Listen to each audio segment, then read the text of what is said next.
Hi friends, welcome back to my channel. నా video కనుక మీకు నచ్చినట్టయితే లైక్ చేయండి, షేర్ చేయండి, కామెంట్ చేయండి. Please subscribe to my channel. ఎంతో healthy tasty recipe carrot rice. టేస్టే కాదు, చాలా సింపుల్గా 5 నిమిషాల్లో చాలా త్వరగా చేసుకోవచ్చు. Carrot rice lunch box recipe. ఒక గిన్నె తీసుకొని 1 కప్పు బియ్యం ఉడికించే ముందు కొంచెం నూనె వేసి ఉడికిస్తే చాలా పొడిగా ఉంటుంది. పొడిగా ఉంటేనే క్యారెట్ రైస్ చేసుకోవడానికి చాలా బాగుంటుంది.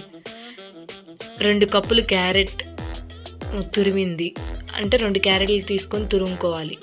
కొంచెం కరివేపాకు, కొత్తిమీర, ఒక 4 పచ్చిమిరపకాయలు, ఉల్లిపాయలు కట్ చేసి పెట్టుకున్నాను. ఒక బాండీ తీసుకొని ఆవాలు, పచ్చెనపప్పు, జీలకర్ర, మినప్పప్పు ఇవన్నీ వేసుకొని అన్నీ వేసి వేయించుకోవాలి. 2 ఎండుమిరపకాయలు కూడా వేసి వేయించుకోండి, చాలా టేస్ట్గా ఉంటుంది. ఇప్పుడు మనం ముందుగా కట్ చేసి పెట్టుకున్న ఉల్లిపాయలు, పచ్చిమిరపకాయలు వేసి కొంచెం వేగిన తర్వాత క్యారెట్ వేసుకోవాలి. ఇది వేగితేనే చాలా టేస్ట్గా ఉంటుంది. మనం కొంచెం వేగాక కొంచెం లైట్గా అలా వేగిన తర్వాత కరివేపాకు ఎంత వేసుకుంటే అంత టేస్ట్గా ఉంటుంది క్యారెట్ రైస్లో. అది కూడా కొంచెం వేగేటప్పుడు కొంచెం ఉప్పు వేసి వేయించుకుంటున్నాం, ఎందుకంటే త్వరగా వేగుతుంది అని. క్యారెట్ 2 కప్పులు తీసుకున్నాం కాబట్టి తీసుకొని బాగా వేయించుతున్నాను. అది వేగేటప్పుడు ఉప్పు వేసాం కాబట్టి త్వరగా వేగిపోతుంది. మనకి క్యారెట్ వల్ల చాలా యూజెస్ ఉన్నాయి. క్యారెట్ తినండి, చాలా హెల్త్కి చాలా బెనిఫిట్స్. మనం ముందుగా ఉడికించిన ఆ రైస్ని తీసుకొని వేసి బాగా కలుపుకోవాలి. క్యారెట్ రైస్ చాలా త్వరగా చేసుకోవచ్చు, తక్కువ టైంలోనే చేసేసుకోవచ్చు. లంచ్ బాక్స్లోకి ఉదయం మనకి టైం లేకపోతే అన్నం పిల్లలకైతే చాలా ఇష్టంగా తింటారు ఈ క్యారెట్ రైస్ని.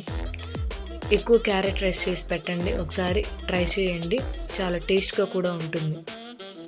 ఒకసారి ట్రై చేసి నాకు కామెంట్లో తెలపండి. ఒక 2 టేబుల్ స్పూన్ కారం, కొంచెం పసుపు, కొంచెం ఉప్పు. దీంట్లోకి అల్లం వెల్లుల్లి పేస్ట్ కూడా వేసుకుంటారు కొంతమంది, నేను వేయట్లా. అవి వేసుకొని ఇప్పుడు మనం చెప్పినవన్నీ వేసుకొని బాగా కలుపుకోవాలి. అది ఎంత బాగా కలుపుకుంటే ఆ రైస్కి అంత బాగా పడుతుంది.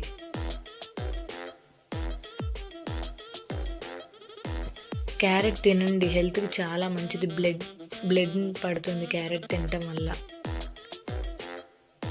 కొంచెం వేగాక కొత్తిమీర చల్లుకోండి, చాలా టేస్ట్గా ఉంటుంది. ఒకసారి ట్రై చేసి చూడండి.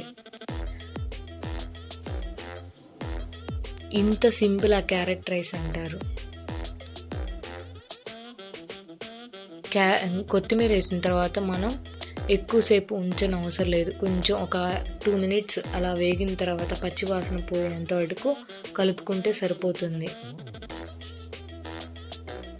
క్యారెట్ రైస్ పిల్లలు చాలా ఇష్టంగా తింటారు. క్యారెట్ రైస్ చేసి పెట్టండి పిల్లలకి, హెల్త్కి కూడా చాలా మంచిది. మనం టైం లేనప్పుడు ఇలా చేసేయచ్చు. 2 క్యారెట్స్ ఉంటే సరిపోతుంది, తురుము పట్టేసి అమ్మనే పోపులో వేసేసేయచ్చు. చాలా సింపుల్గా క్విక్ అండ్ రెసిపీ అంటే క్యారెట్ రైస్. ఇంక సర్వ్ చేసుకుంటున్నాం మనం క్యారెట్ రైస్ని. నా వీడియో కనుక మీకు నచ్చినట్టయితే subscribe to my channel. Thank you for watching more videos.